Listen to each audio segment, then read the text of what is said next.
ඔයා account එකකුත් හදලා ඔයාට ගැලපෙන යෝජනා බලද්දී ඔයා දකින්න ඇති gold කියලා label එකක් සමහර profiles වල දකින්න තියෙනවා. මේ කියන්නේ අන්නේ gold label එකෙන් පෙන්නන gold package එක ගැන. මොකද්ද මේ gold package එක කියන්නේ කියලා දැන් ඔයා හිතනවා ඇති. කොහොමද අපේ profile එකට gold package එක activate කරගන්නේ කියලා හිතනවත් ඇති. ඔන්න දැන් මං කියන්නේ ඒක කරන විදිහ ගැන. මෙතනදී ඔයා මුලින්ම පැකේජ් 3 ගැන විස්තර දැනගෙන ඉන්න ඕනේ. මෙතනදී ඔයා ඩිස්ප්ලේ වෙන පැකේජ් එකන් කියන එක සිලෙක්ට් කරන්න ඕනේ. එතකොට ඔයාට gold 1 month, gold 2 months සහ gold 3 months කියලා පැකේජ් එකන් 3ක් බලා ගන්න පුළුවන්. මේ පැකේජ් 3 සමග සීමාවකින් තොරව ඇරයුම් යොමු කිරීම ඇතුළු තවත් ගොඩක් වාසි ඔයාට හිමි වෙනවා. ඒත් එක්කම පැකේජස් වල ගාන වගේම gold පැකේජ් එක ගැන සියලුම විස්තරات ඔයාට මේ කොටසෙදිම ඩිස්ප්ලේ වෙයි. දැන් ඊට පස්සේ ඔයා දැනගන්න ඕනි මේ විස්තරත් එක gold package එකක් activate කරගන්න කොහොමද කියන එක. ඒ වෙනුවෙන් ඔයාට පුළුවන්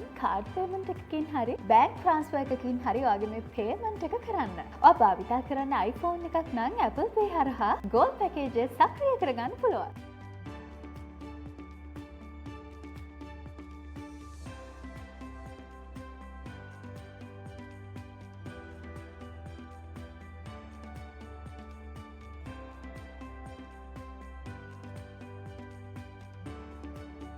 ඔන්න එහෙනම් දැන් ඔයා gold package එකකුත් ඔයාට අවශ්‍ය විදිහටම activate කරගෙන ඉවරයි.